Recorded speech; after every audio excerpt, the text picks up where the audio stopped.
Assalamualaikum warahmatullahi wabarakatuh. Apa kabar anak-anakku semua? Semoga kalian dalam lindungan Allah Subhanahu wa Ta'ala. Sebelum kita mulai belajar, marilah kita berdoa dengan membaca doa sebelum belajar. Bismillahirrahmanirrahim. Rabbi zidni ilman warzuqni fahman. Ya Allah, berikanlah aku ilmu dan pemahaman yang baik. Belajar agama Islam dari rumah pada kesempatan kali ini adalah tentang kisah para wali songo. Wali songo adalah wali 9 yang menyebarkan agama Islam di wilayah Pulau Jawa.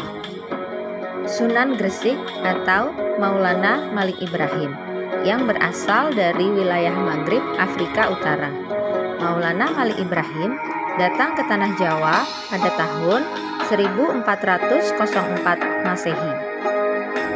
Kedatangan Maulana Malik Ibrahim ke Jawa tercatat sebagai orang Islam yang pertama yang masuk ke Pulau Jawa.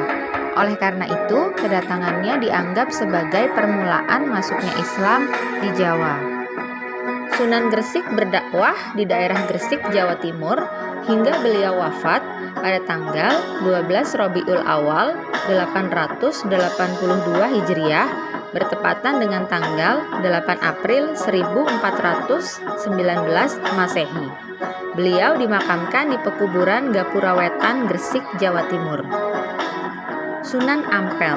Nama asli Sunan Ampel adalah Raden Rahmat. Beliau lahir pada tahun 1401 Masehi. Beliau adalah putra dari Maulana Malik Ibrahim atau Sunan Gresik. Sunan Ampel wafat pada tahun 1481 Masehi dengan meninggalkan falsafah yang terkenal, yaitu falsafah moh limo atau tidak mau melakukan 5 hal tercela. Yang pertama, moh main atau tidak mau berjudi.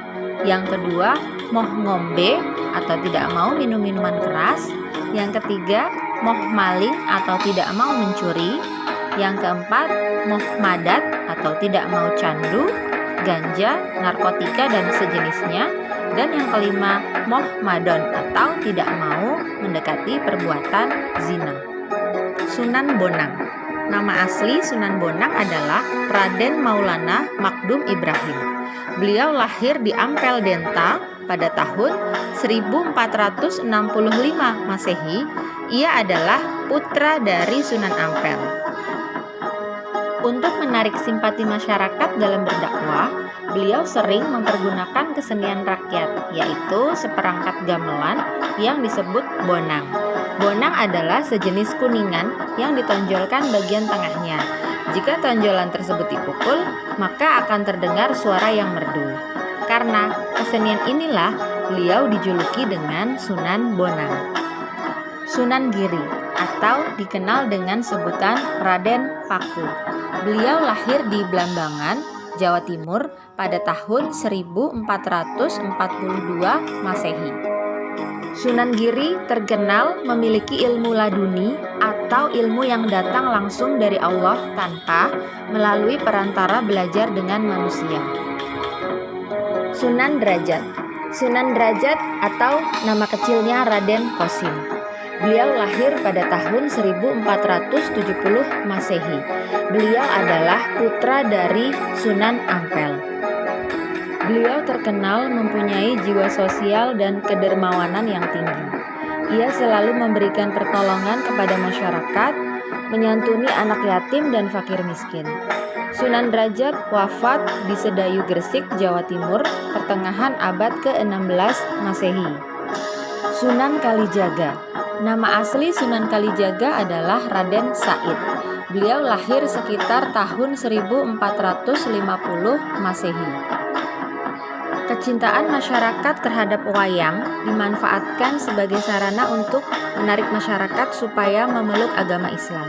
Selain kecintaannya terhadap dakwah lewat wayang dan gamelan, beliau juga menguasai seni suara, tembang, seni ukir, seni busana, seni pahat, dan kesusastraan.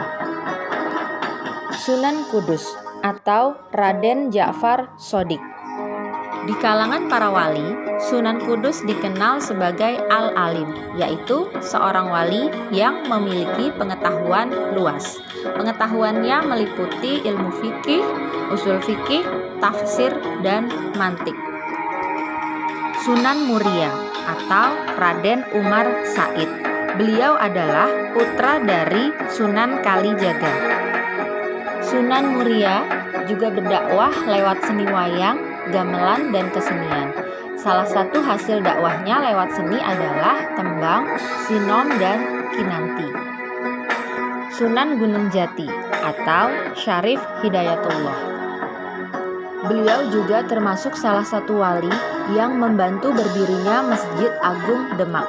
Dalam pergaulannya dengan para wali di Demak, akhirnya Sunan Gunung Jati mendirikan Kesultanan Pangkuati atau Kesultanan Cirebon. Karena kedudukannya sebagai seorang wali dan sekaligus seorang raja, Sunan Gunung Jati mendapatkan kehormatan dari raja-raja lain di Jawa, seperti Kerajaan Demak serta Pajang. Beliau diberi gelar Raja Pandita. Sunan Gunung Jati wafat dalam usia 120 tahun. Sekian pelajaran agama Islam dari rumah hari ini. Terima kasih, semoga bermanfaat. Wassalamualaikum warahmatullahi wabarakatuh.